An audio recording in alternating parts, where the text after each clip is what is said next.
you went a little further than you're expecting, and so you had to make the trek by yourself at night when no one else is around.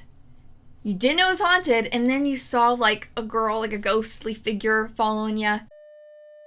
What's up, Rat Fam? We're back again with another paranormal investigation, and today I have my sights set on Griffith Park in Los Angeles, California. Now, if you just look at pictures of this park, it's a pretty famous park. It's pretty, it looks normal. People go there for hikes and picnics and just whatever you do at a park. But apparently, this is not your average neighborhood park, because there are a lot of urban legends and ghost stories surrounding this area. There are said to be ghost sightings and even like a haunted bench and a dark history and even a few deaths happening on the property. There's just a whole lot. What got me really interested on this topic is recently I watched Sam and Colby, and they made a video where they went and explored the park at night, and oh my goodness, it was so creepy. I can't imagine ever being that brave. Since watching that video, I just can't stop thinking about it. I want to know what the heck. I want to know more. So let's get to it. I like to start off with a basis of what we're talking about. So where the park is, maybe when was it established, kind of just like a basis of history for the ball to really start rolling. So to do that, I like to stop off at Wikipedia. Griffith Park is a large municipal park at the eastern end of the Santa Monica Mountains in the Los Feliz neighborhood of Los Angeles, California. To someone that doesn't live in LA, that meant nothing to me. But hey, if you're ever in the area or if you live there, now you know where it is. But I mean, this is a very famous park, so I feel like if you're in the area or you live near there, you already know about this. The park covers 4,300 acres of land, so it is really big, making it one of the largest urban parks in all of North America. That makes sense, because when I looked up some videos of people exploring the park at night, they said they were walking for hours and even like driving to different areas of the park. Since I've never been here before, now that makes more sense. This park is open from 5 a.m. to 10 p.m., which is quite late for a park, I feel like. I feel like most parks I've been to close at sunset, but also this park at night, even without the paranormal element of it, just sounds very unsettling. So that does put a little more in perspective of, I guess, the park situation. But the fact that you can go here at night, not trespassing, I mean, like, since it's such a normal looking park and so many people go there, what happens if you're just like going for a hike towards sunset with your dog by yourself, which is kind of dangerous though, so like you probably shouldn't do that anyway. But once if you got like lost, or you went a little further than you're expecting, and so you had to make the trek by yourself at night when no one else is around, you didn't know it was haunted, and then you saw like a girl, like a ghostly figure following you. Oh no, I did not like that visual one bit. So now that we got the basis of the park, let's explore the ghost stories, what we came here for. What's going on in the paranormal realm of this area, and why is it said to be so darn haunted? This website says Griffith Park is all kinds of haunted. This is real reassuring, isn't it? So in 1863, Don Feliz had contracted smallpox, and that is what led to his eventual death. And while he was getting his affairs in order and dictating where he was going to leave this land, when he decided to not leave it to his niece and instead leave it to Dawn Cornell, his niece apparently did not take this very well, to the point she is said to have actually placed a curse on the land so that nobody could enjoy it.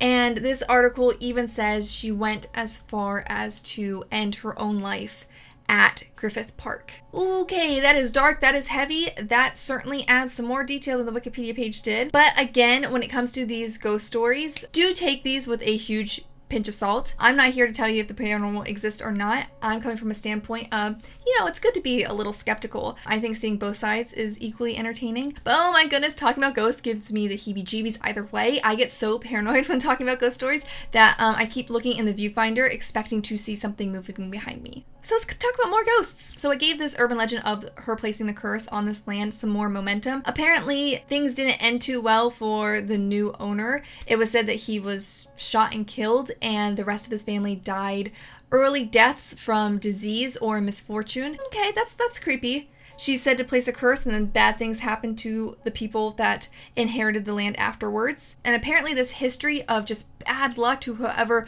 possessed this land continued. It passed hands many times, and it never ended well for anybody, it seems like. But then eventually it did fall into the hands of Colonel Griffith J. Cornell, which is really interesting because Wikipedia said Griffith J. Griffith, so I'm not quite sure about the name discrepancy there. But apparently he owned the land for the longest without bad luck, forcing his hand to pass this land onto somebody else, but does not mean he escaped it apparently. During a particularly bad storm one night, huge lightning bolts came from the sky, striking many of the oak trees. The ranch workers claimed that during the storm they saw the ghost of Don Felice within the rain.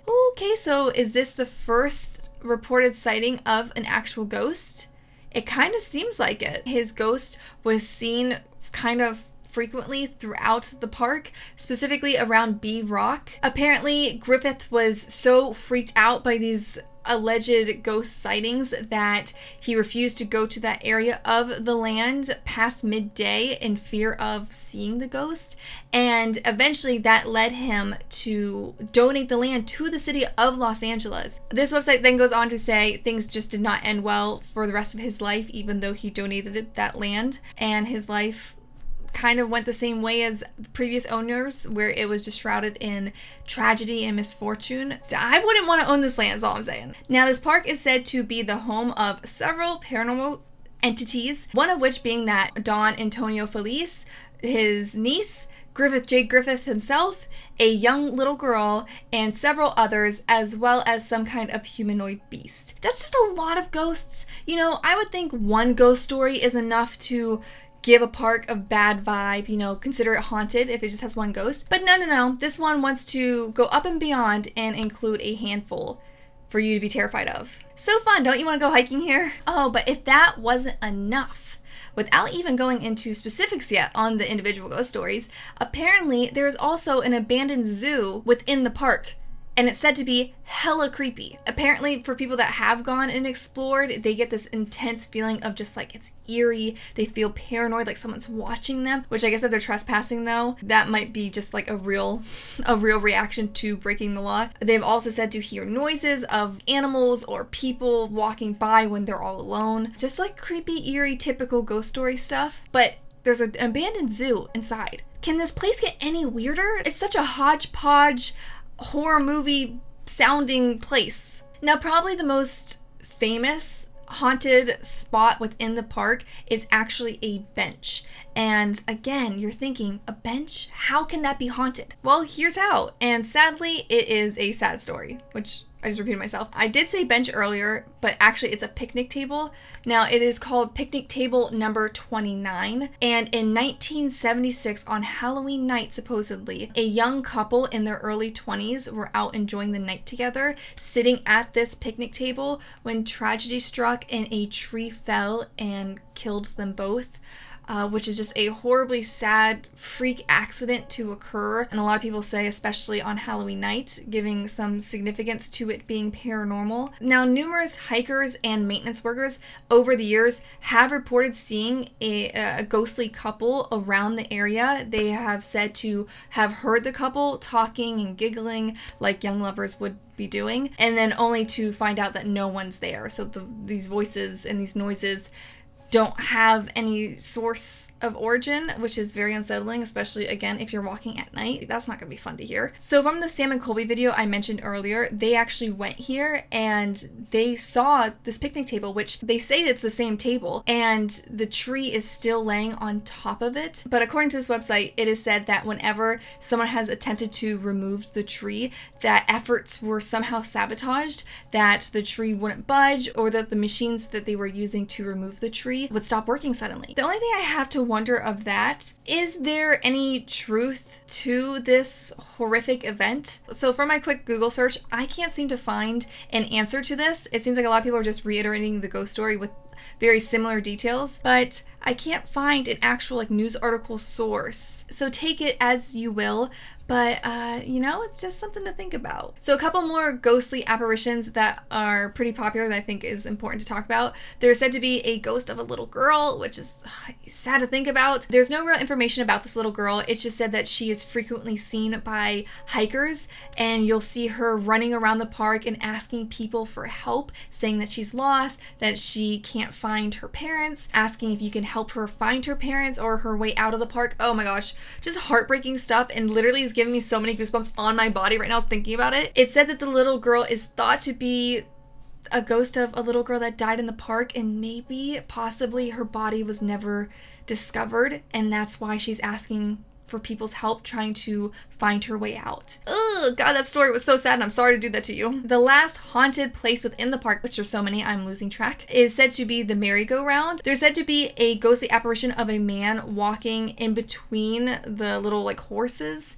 of the merry-go-round, that when someone walks around it, he'll appear and then disappear too quickly for it to be a person. Just that you'll see flashes of him here or there that will just really creep you out. But apparently there's no real known story of this man or who he was, so I'll let your imagination fill in the blanks on that one. But I think that does it for our deep dive into the paranormal stories of Griffith Park. It is plentiful, guys. It is a scary place, apparently. So, maybe next time you see a Instagram story or a Snapchat of your favorite YouTuber taking a hike there, maybe remember all these ghost stories. But thank you guys so much for watching today's video. I hope you liked this paranormal investigation. If you did, please give this video a big thumbs up. It really helps out this channel, this video, this community, and I thank you for it. And until next time, keep it the radness, and I'll see you real soon. Bye. Oh, talking about ghost stories freaks me out.